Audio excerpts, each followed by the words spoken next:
Help me welcome Mr. Carlos Guiamo on stage. Ladies and gentlemen.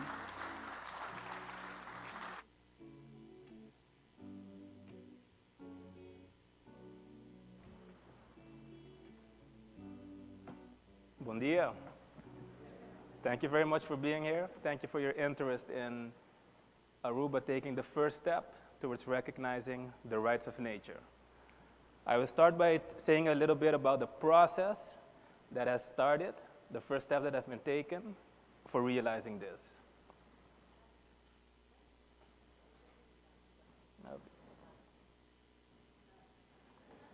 Thank you. The stage that we're at right now is that a draft law has been written.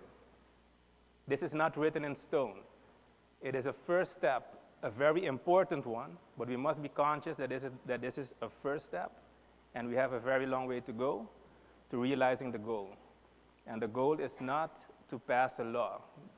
Passing a law, although it can be considered an achievement, is merely, a law is a tool to achieve the actual goal. And the goal is that we start living in better harmony with nature. So now we have a draft. Next up, a legislative review will be done by the Department of Legislation. Stakeholder consultations will take place. We will talk to people. We need to inform, explain, especially listen, consider new ideas, consider any remarks, because what we need is broad support. To get the recognition of the rights of nature in our Constitution, 2/3 of Parliament is needed. The minister said we're going for a unanimous decision on it. It's possible, it's possible. And so we need broad support, not just from Parliament, not just from politics, but from the community, from the people. So we will engage with many stakeholders, not just those in nature, also commerce, health. We need to cover all of it to garner enough support to make this happen and to make this work. And after the law is passed, that's when the real work begins. Because to make it happen, there will be more legislation to be done. Even though the way the law is written, we can immediately start making a real difference once the recognition of the laws of the rights of nature is approved in our Constitution. But we will still have a lot to do to achieve the ultimate goal, which is to live in better harmony with nature. I will give you guys a proper idea of what the draft states, what the draft's about. This is not usual at this stage in our legislative process, but this is not a usual law. This is not a usual step we are taking. And to garner enough support, we are initiating today on Earth Day with information, and this is part of it, that you guys will get a first idea of what the government is thinking to do and the way we want to give shape to the recognition of the rights of nature. We will start out with interdependence. I will go more into that in just a bit. How we recognize the rights of nature in the Constitution, preventive and precautionary measures, enforcement of the rights of nature, and periodic reporting on it. Interdependence, what do I mean with that? Our own existence and that of nature are interdependent on each other. Just last year, the General Assembly of the United Nations recognized the right to a clean, healthy, and sustainable living environment as a human right, a human right. But this is impossible to achieve if we don't take care of nature the way we should. And this shows the interdependence of it, and that is how we start this draft, by acknowledging this human right and also immediately showing the interdependence between our well-being and that of nature. When we talk about recognizing the rights of nature, we're talking about its right to protection, preservation, restoration of its ecosystems and biodiversity, regeneration of its life cycles, structures, and functions. Nature has these rights, so nature has the right to exist. We also created additional protection, a constitutional basis for additional protection of specifically defined ecosystems. For example, simple examples are here in Aruba we have wetlands, we have mangrove areas that might benefit from more specifically defined rights to better protect these areas.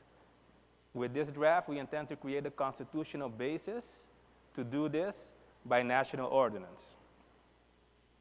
The draft also contains constitutional instructions to the government, and this is something that is common in the legal system of the Kingdom of the Netherlands, in which the Constitution gives general instructions on certain areas that are government responsibility, that the government continuously has to take care of. For example, public health. But currently, our Constitution doesn't even mention the word nature. So, while recognizing the rights of nature, we are also doing some things that are more consistent with the legal system of the Kingdom of the Netherlands and prioritizing nature so we can get to the ultimate goal. We also give the constitutional instruction for the government a responsibility to protect nature, and in particular, the prevention and destruction of ecosystems and the extinction of species. The government must take measures to prevent these type of things. Because of course, first you recognize rights, and of course you want to prevent damage before you even get to talking about that. So this is the first precautionary article in the draft. But there are more preventive measures or precautionary measures.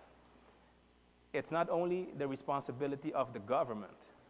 We also intend to place a responsibility on those that take certain actions that may cause destruction of ecosystems or diminish the biodiversity. They also have to accept that responsibility, that they must then take preventive measures and precautionary measures for that destruction not to take place. This also fits in with the idea of building with nature. And of course, the government also has a role here, because the government must enforce that this actually takes place. Because one of the points we also focused on was to not make this law be only symbolic. Of course, anytime you place something in the Constitution, it has some symbolic value, but we want this to work. We want it to have an impact. So some articles may be more concisely written, but more to the point or very descriptive. But the point is that it must actually work, that it must actually have an impact. After prevention, you may get to a point where enforcement might have to take place in a different way, or we can still be in a phase that something can still be prevented, but the responsibility is not being taken. In situations like that, citizens will have the right to bring action in court to enforce the rights of nature. To be able to do this, one aspect that is important is that citizens have enough information to even know when to take action.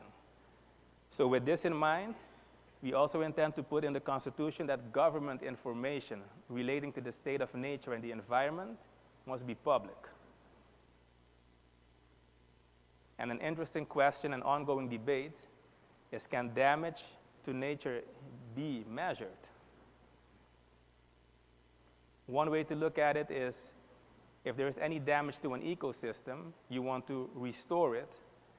And one theory is you can measure the damage by the cost of restoration. But that will not always reflect the actual cost, and sometimes you simply cannot measure it. Imagine if a species goes extinct. What does that mean to the country?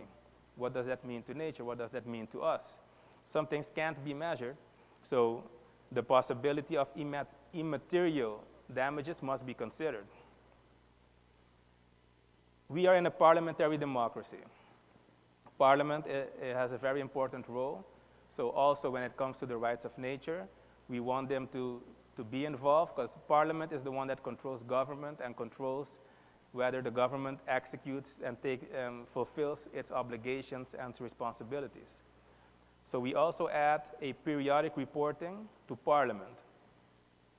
Every 5 years, the government must send a report to Parliament on the state of nature and the environment. This will also enable all citizens to receive proper information of how we're doing, and we can evaluate how the recognition and the protection of nature is going, if we are reaching our goals, and if further measures are needed. So this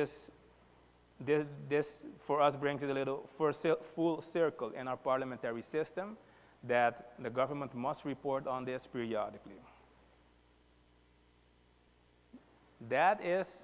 It's concise.